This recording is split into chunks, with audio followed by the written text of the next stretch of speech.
j'ai un peu une idée à la con.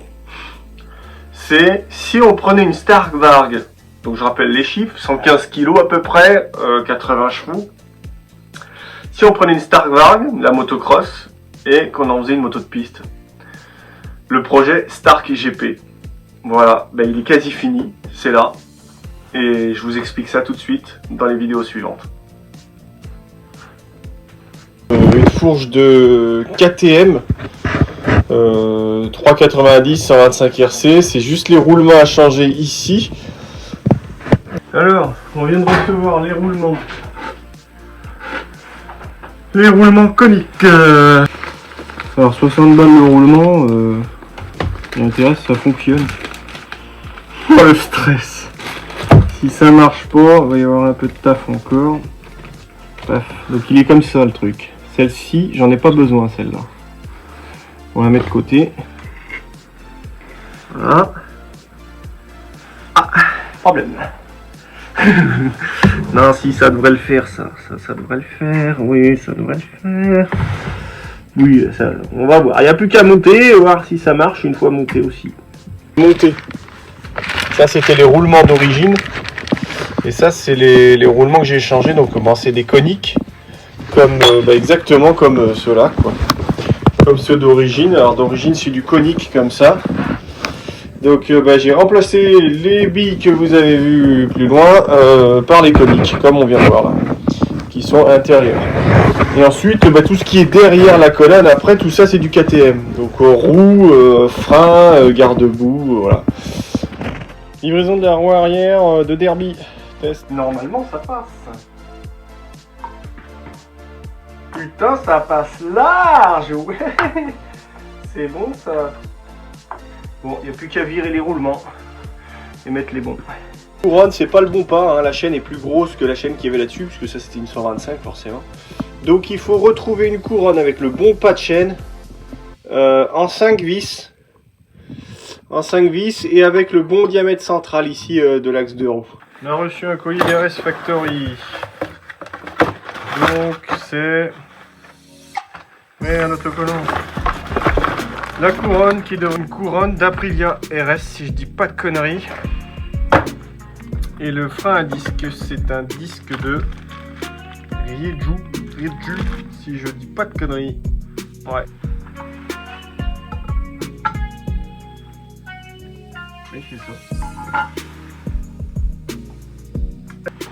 Alors, validé oui, mais il y a un mais. La vis qui passait dans la couronne d'origine. Ça se passait bien là. Donc avec la couronne reçue. Niqué. Bon. Tac. Et tac. Et là, l'axe de Stark Varg il passe dans le 25.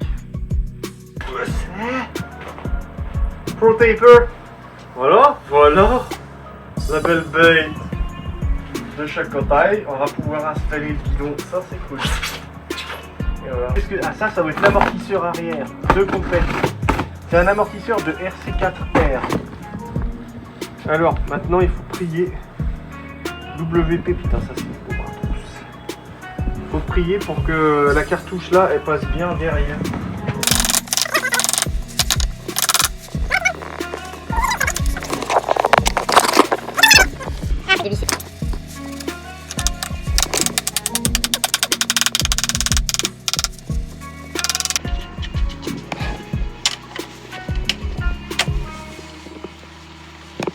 Là, on a monté frein avant. Ici, il n'y a pas encore le réservoir DOT4 ou de BRF. Là. Le frein arrière, les guidons pro-taper, les poignées pro-taper. Bon, petit souci, hein, la poignée toute neuve qui commence déjà à se décoller, c'est sympa. Carénage, c'est l'heure de virer les carénages. Vraiment tout vers l'arrière. Oh putain. Oh, quelques vis et tout se dégage d'un coup. On a tout d'un bloc. La Stark Varg à poil. Alors ça fait vraiment bizarre de se dire que y a 80 chevaux dans ce petit truc compact. Ça fait petit en fait là. On démonte ce bel amortisseur. pour y monter ce très bel amortisseur.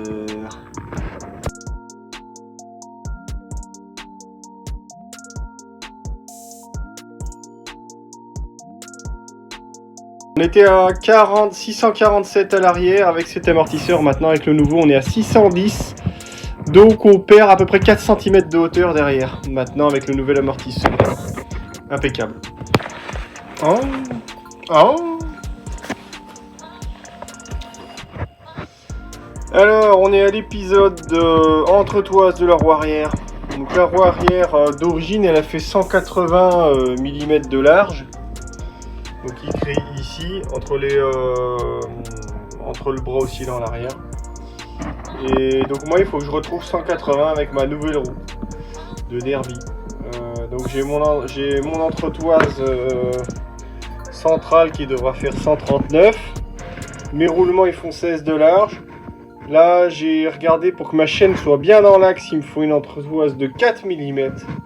Ce qui fait que tout ça additionné, il ne me restera plus que 5 mm pour arriver à 180. Donc voilà, là j'ai ma largeur de roue arrière. Maintenant il n'y a plus qu'à faire les entretoises. Ça c'est 3 mm, donc ça viendra en appui sur le roulement, mais pas 3, 4, hein, parce qu'on a dit que c'était 4. Mais j'ai fait un essai déjà avec celle-ci. Là, donc 4 mm, celle-ci a fait 3, donc c'est pas bon. Donc ça viendra en appui sur le roulement qui est sur la roue, qui sera dans la roue, et puis à droite ce sera pareil. Voilà. Ça met quand même pas mal de temps parce que il faut que les entretoises soient quand même très précises au niveau qualité et largeur, parce que sinon on risque de niquer les roulements, quoi. Donc le but quand on adapte une roue arrière de supermotard ou de piste sur une moto, c'est qu'il faut que la chaîne soit vraiment dans l'axe. Dans l'axe du pignon. Moi pour ça j'ai une aide, c'est que sur mon bras j'avais un guide chaîne. Donc quand ma chaîne elle passe bien dans mon guide chaîne, c'est que je suis sur le bon axe. Donc du coup on a vu 4 mm à gauche là qu'il faut ici, et je serai sur le plein axe. Je devrais recevoir normalement les entretoises très bientôt. Demain je reçois la gauche et la droite que je vais réusiner et faire du bon diamètre. Et puis je devrais recevoir aussi, j'irai chercher demain un pote qui m'en a fait une, l'entretoise centrale. On passe sur la chaîne. Ben oui, parce que ma chaîne va pas être de la même taille. Et maintenant on va meuler la Starkvarg.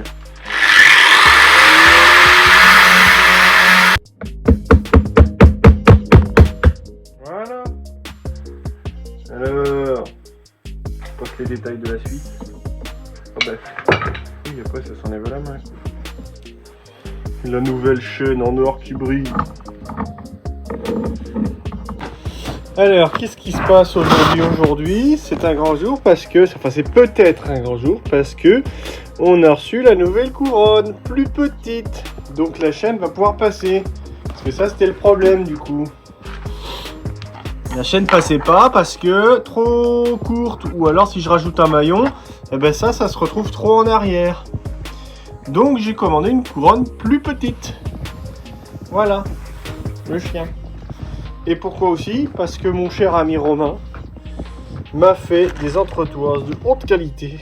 Voilà. On ne voit pas à l'image, mais la qualité est bonne. Là, voilà, c'est coupé, c'est bien, c'est propre.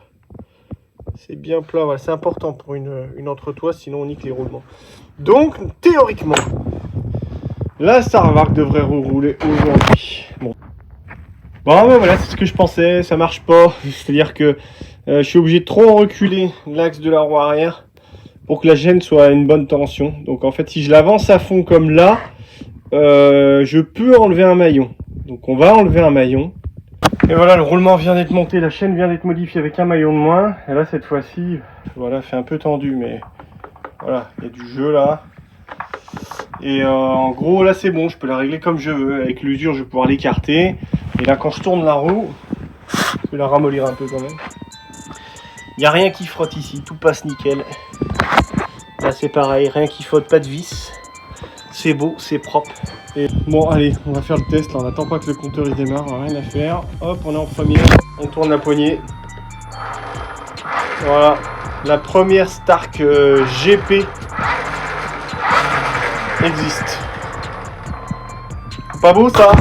Bah là les copains, premier essai de la Stark GP. Je Je viens de sortir du chemin là.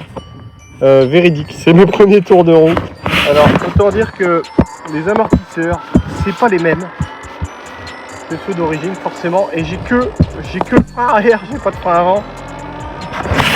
Mais voilà, c'est les premiers tours de roue. Hein, j'y vais mollo quand même.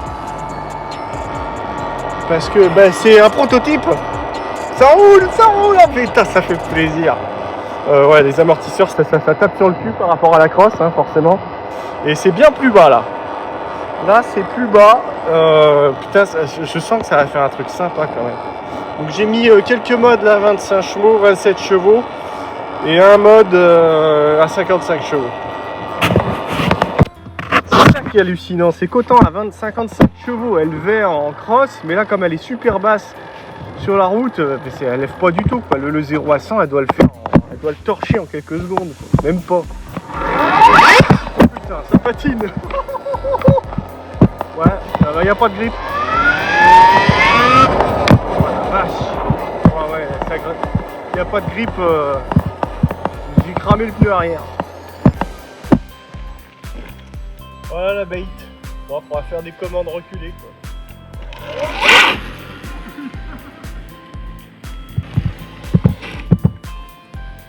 Ça fait un peu dragster, hein. En vrai je serais assis là. Et après voilà quoi.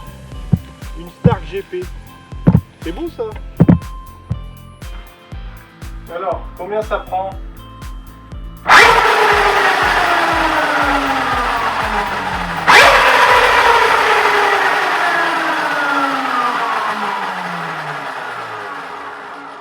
Compteur, ça a marqué 75 et ça s'est arrêté, à mon avis, elle devait être à 100 km/h à peu près la moto en un quart de seconde. C'est un truc de fou, ça me soulève en fait. Je donne un coup d'accélérateur, ça me soulève, faut que je la plaque vers l'avant.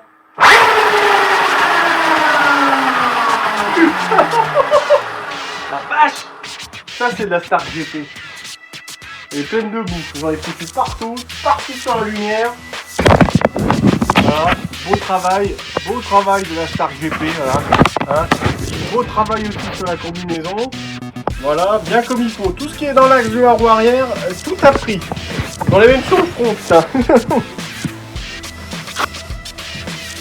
Allez, maintenant on va attaquer les protections sur la moto qui sont quasiment obligatoires sur tous les événements, que ce soit compétition ou entraînement. Les organisateurs veulent qu'on protège la moto pour protéger aussi la piste. Donc là il faudra deux cale-pieds, bout de cale-pied, mais ceux-là ils seront probablement reculés plus par là. Donc on verra plus tard. Là ça c'est de la récup que j'ai fait, j'en avais déjà, que j'ai mis de chaque côté. Donc ça traverse l'axe. Et puis on a reçu des protections d'axe de roue pour la roue avant. Donc orange catoche.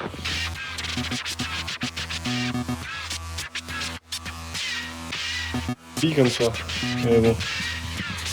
C'est le bordel partout. Les carénages ils bougent dans tous les sens. Ça frotte de partout. J'ai jamais fait encore un seul essai. J'ai pas fait un seul essai. Et la moto, elle est pas prête. Et la course est dans une semaine. Voilà. Il reste beaucoup de travail.